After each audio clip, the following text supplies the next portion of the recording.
Welcome to Language and Computers. It's a Quest 2 permanent course at the University of Florida. I'm Dr. Sarah Moeller, and I'm going to be teaching this course. I'm the main instructor. It is a hybrid course, meaning that the only time you're likely to see me is on video, or if you come to me in office hours, which I hope you do. So there's kind of two modes of learning. There's the 2/3 of the teaching happens independently on your schedule. It's flexible. And then 1/3 on Fridays occurs in person with the teaching assistant, so in a small group. So instead of having to come to a lecture call with over 100 other people and trying to listen to me over the noise of a big room, you can listen to the lectures and the videos and do the readings on your own pace Monday through Thursday.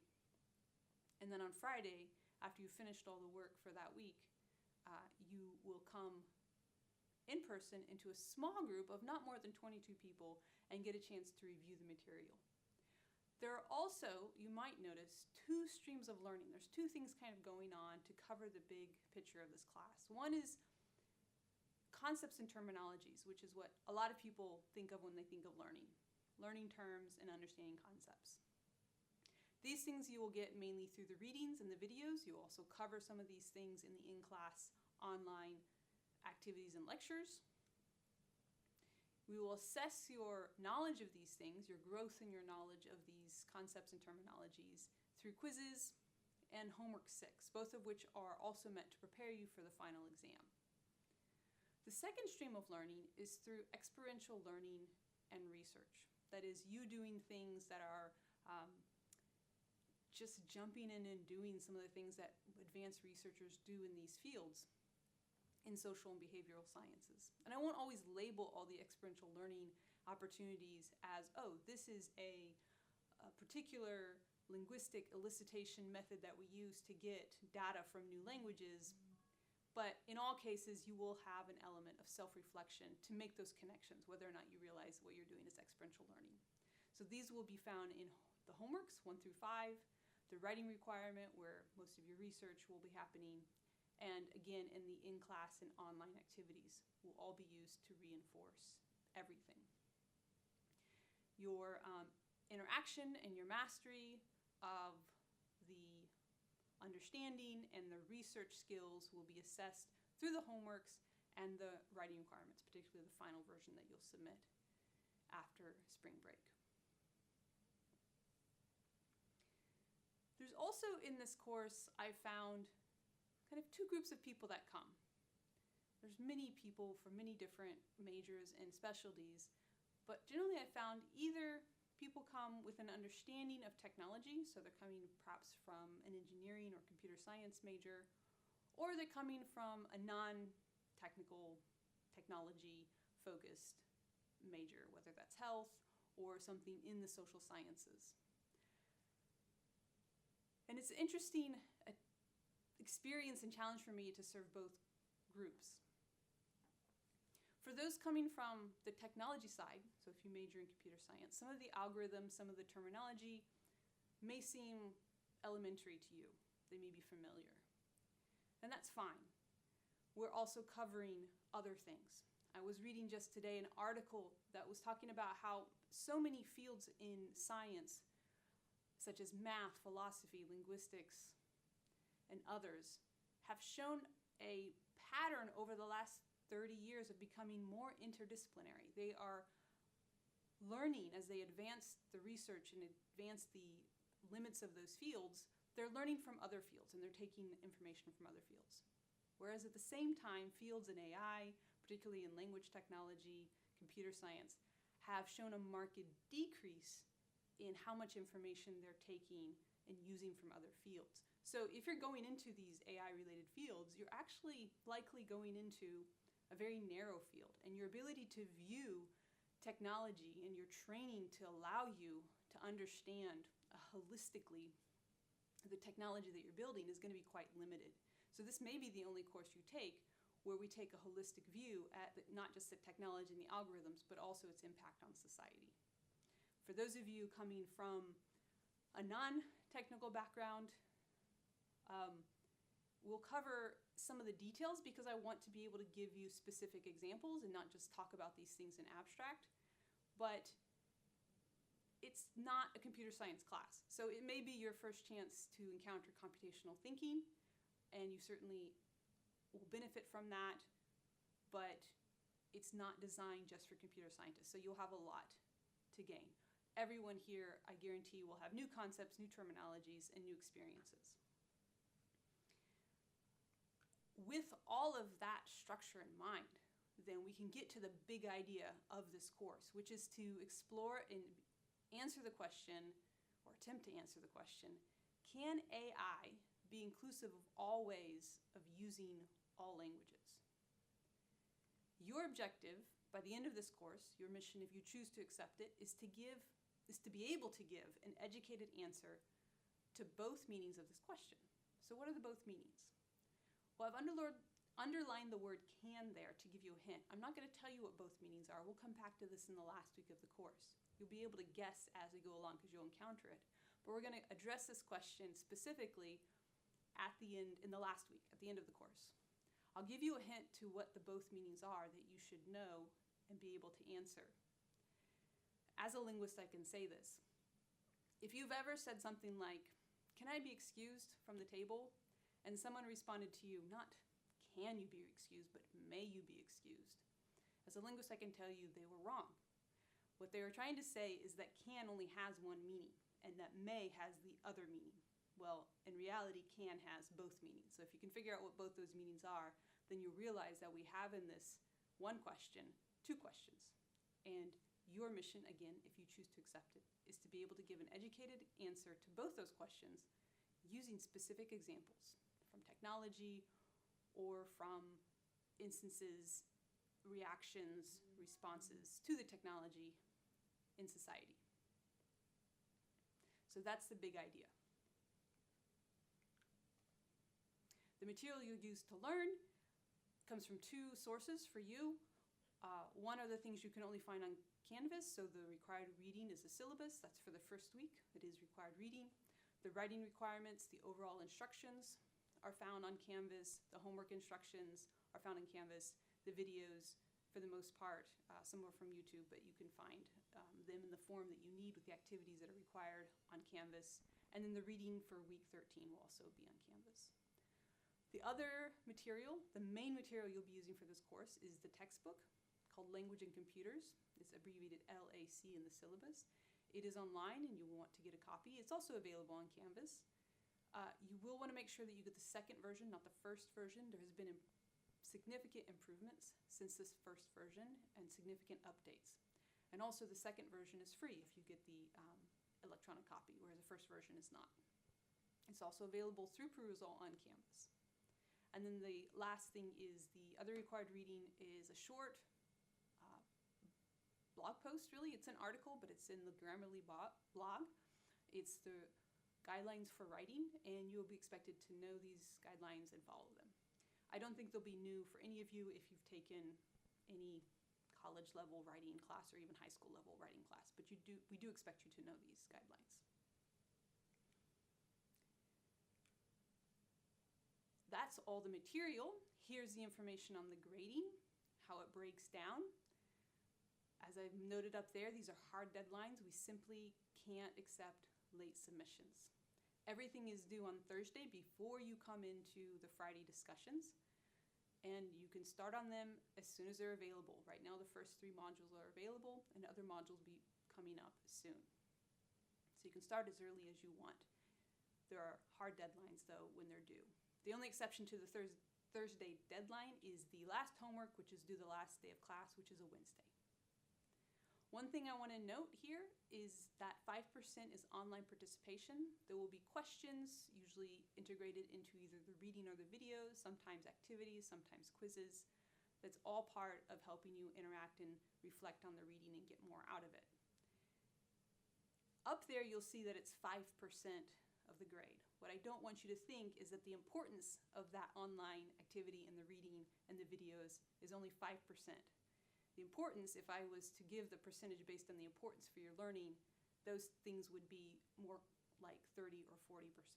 However, this is the first time I'm doing this course fully hybrid, and since I've found that things often don't work as you expect them, I've decided to leave both you and I a little bit of freedom there. If things don't go and the activities don't work as expected, it's only 5% of the grade, and that just causes everybody less stress. As I said, the syllabus is required reading, so I'm not going to go over it right now. You certainly bring questions on Friday because you can go over that with the TA, and that's one of the reasons we have the in-person sessions on Friday, so you can bring those questions. You can also email. Generally, if you email questions that are general to the course, I expect other people have the question, and so I'll often create a discussion forum post on Canvas, anonymize your message, and respond to it, copy your question, and then respond to it there, and then send you the link so that everybody gets to see the answer. So you can check those discussion forums if you have a question, but of course bring them on Friday. I do want to emphasize a couple of important points in the syllabus. Notice that under attendance and in-person participation, it says attendance at Friday sessions is critical. And if you keep reading that paragraph, you'll see there's a lot of stuff that happens on Friday. It is really important. There's very limited time that you get to interact with the instructors in person outside of office hours, so please understand this is important. However, life happens. Please don't come if you're sick or at all suspect that you might be contagious. You can, of course, get a doctor's note. However, if you have just a sniffle, that might be contagious, and you know for sure the doctor, you don't need to go to the doctor, maybe he's not going to be able to help you. I would rather you stayed home, got some rest, drank liquids, got over the whatever it is, rather than going out of your way to go get a doctor's note so you can bring it to me so you can get excused. So we do offer extra credit opportunities. You can read about it in the syllabus. Basically, just come and talk to me in office hours, and we'll do what we can to help you make up for life, things that happen. But that's for things you can't control. Otherwise, absolutely be there on Friday. It's very important, and it'll be critical to your ability to learn and grow. Much of this is planned around interactive stuff, and hopefully will be fun. And then the second thing there actually comes from the writing requirements, not from the syllabus. The writing requirements will also be required reading for you, but I just want to point out, since it's a big point of the course, this is the last of the list of checklists that we have for what you need to do minimally to fulfill the writing requirements. And it tells you the things that you need to look at, the writing rubric in the syllabus, and this document, which is the writing requirement document, and the syllabus describes those things. And then it says the quality of your writing, as a minimal requirement, must outperform generative AI. So that would be things like ChatGPT or Google's Gemini. What does that mean? Well, I just want to make you aware of that, in case you're not, that's a requirement. If you don't know what that means or what that looks like, then by the end of this course, by the time you turn in your final version of your writing requirement by taking this course, you should be familiar with it. So if you have any questions still when you're doing that writing requirement and turning it in, again, come to office hours, come talk to us. But as you go through the course, this should become very clear to you what that means. I just want to point it out right now. All right, so I mentioned we have opportunities to gain back credit if you're sick and can't get a doctor's note on a Friday. There is one other additional extra credit opportunity that is available to everyone. The other extra credit opportunities you must come to office hours to be eligible for. This one is available to everyone, and this has to do with your writing requirement. 1%, additional 1% of the writing requirement grade if your essay's main topic, sources, and examples are not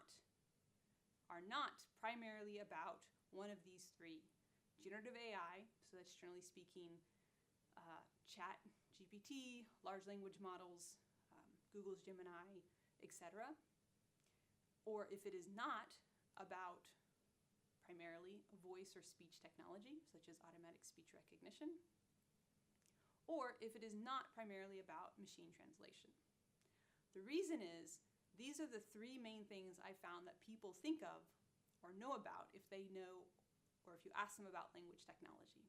And this is therefore the main three things that people write about out there. And so we just make an assumption that if your main topic of your final essay, your writing requirement, and the sources that you've chosen and the examples that you give are not primarily about one of these three things, then you have already had to do more research than a classmate who is writing about these things, just because most people don't know anything beyond these three things, and they don't really write about them. So if you choose to not write or research one of these three topics, you will automatically get 1% extra grade on your writing requirement on the final version of your essay. A little bit of other information. My contact information is in the syllabus. Your teaching assistant's contact information is in the syllabus. You can talk to them about their communication policies. These are mine. I usually respond within 2 to 3 business days of your email. If I take more than 2 weeks to respond, that probably means it got lost in cyberspace, so feel free to remind me. However, I do not respond to emails that are questions that are answered in the syllabus or the homework instructions. So if you're not getting an email from me and you've asked about something in the course or the homeworks, check the instructions and check the syllabus, see if the answer is there. And if you're still confused, then copy the part that you're confused about and email me again or come to office hours. I also don't respond to emails with questions about grades or grading. You can come to office hours to talk to me. I only respond to those face-to-face, so I can talk to you about your grades and how the grading policy applies to the specific question you have. And I don't respond to emails about extra credit unless you have come in person and we've talked about it and we've agreed that going forward we will communicate by email. Going backwards there. Let's go forward. And that's it.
before you can really go forward in this course, we need to be clear on some common misconceptions.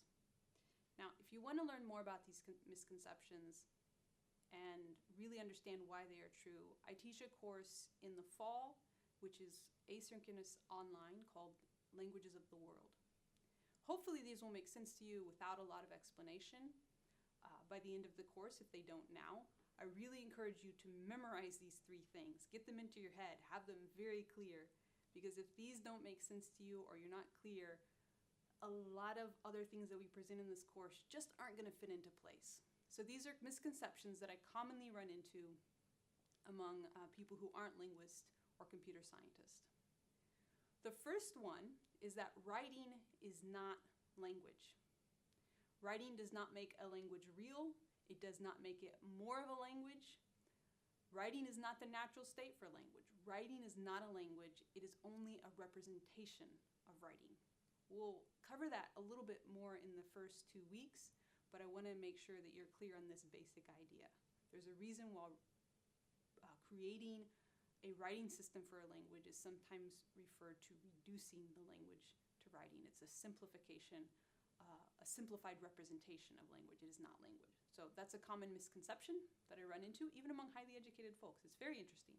The second one is that a language is not a collection of words.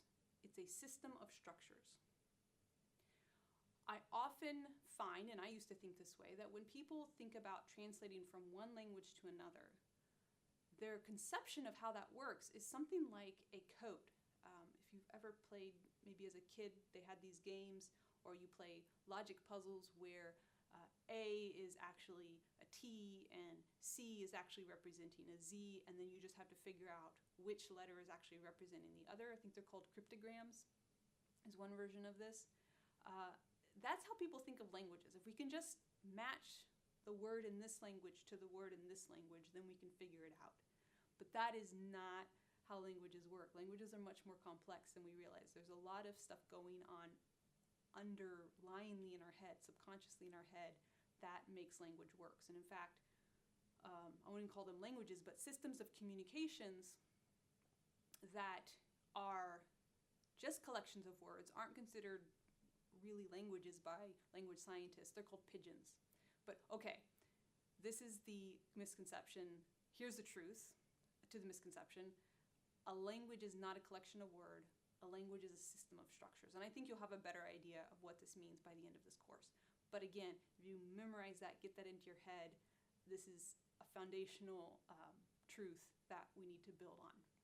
And thirdly, artificial intelligence is neither artificial nor intelligent.